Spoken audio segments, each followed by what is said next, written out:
Okay, Andrew, talk to you a little bit about your golf swing, what I'm seeing in it, what we're going to be working on to try to help it.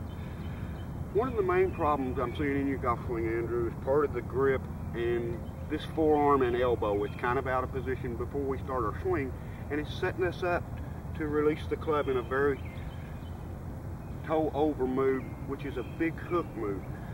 This ball flight's going to hurt us. It's going to be hard to control distance. We're going to have balls that'll run over into trouble real easy. But we need to work on getting the hands a little more neutral on the golf club in relation to the face of the club. And I'll explain what I'm talking about a little better when I see you in person, but give you a better understanding of what I'm saying. But we want to neutralize this hand a little. We've got right now at address before you strike the ball. It's natural for you to make the back of this hand point where the belt buckle is.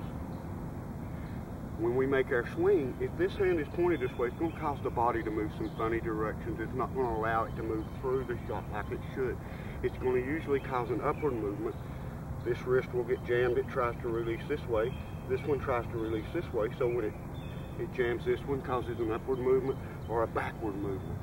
I see a lot of the backward movement in your head. As you swing, it goes backwards a little.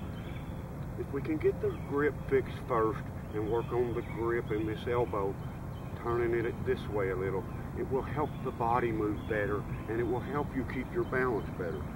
Oftentimes you're swinging a little too hard and that'll throw your balance backwards. But this grip's got something to do with it. I know, I study my book. I know the grip's got something to do with it. We need to try to work on getting this left hand and this elbow at address. If this is your target line, this elbow points right where the target is. We need the tip of this elbow and the tip of this one at address to point at these hip bones. That will neutralize the forearms so they'll work together as one, rather than having this one facing this way and this one this way. And they never work together as one. They'll fight each other the whole swing. So we need to try to get them this away. And on the golf club, it would look very nice straight line here.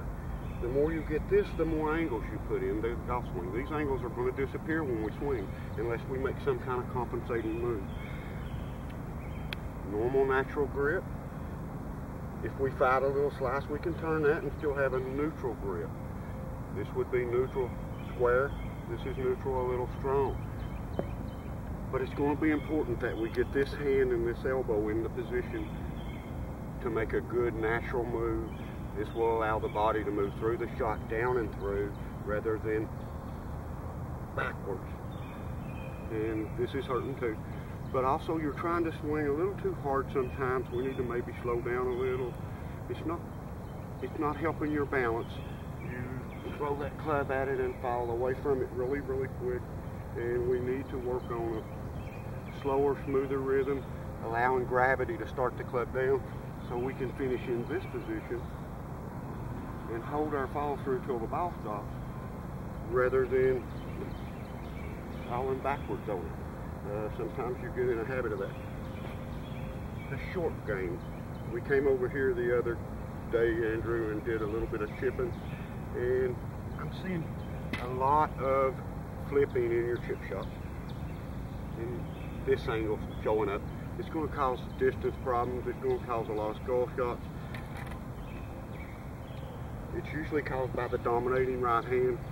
This is a shaft extension. It's stuck down in, it's just an old shaft I stuck down into a sandwich.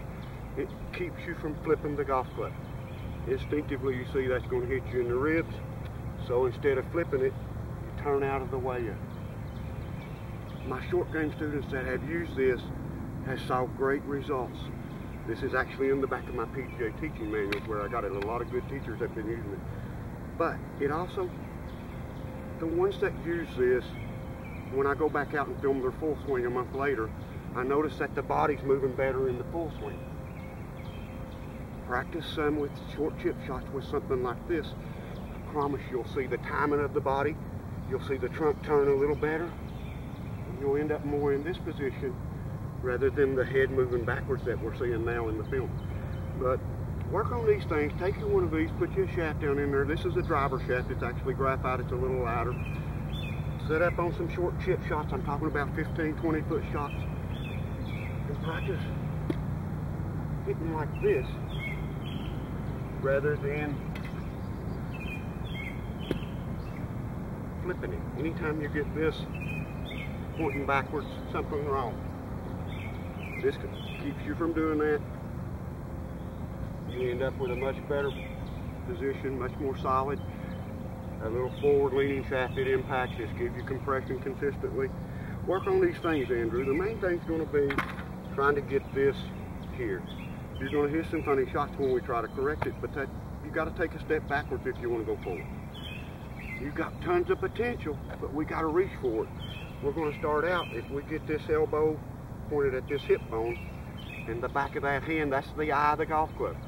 Face it to the target so it can see where we're going. That's the eye of the right hand, got to face it. You get those facing the target, that'll force this elbow to be where it needs to be. Neutralizing the forearms, the hands will be together, they'll work as one. You can end up in a much better balanced position. You'll have a better chance of making solid contact. Work on these things, we'll get back together and we'll see what's going on. And I appreciate you, buddy. Thank you.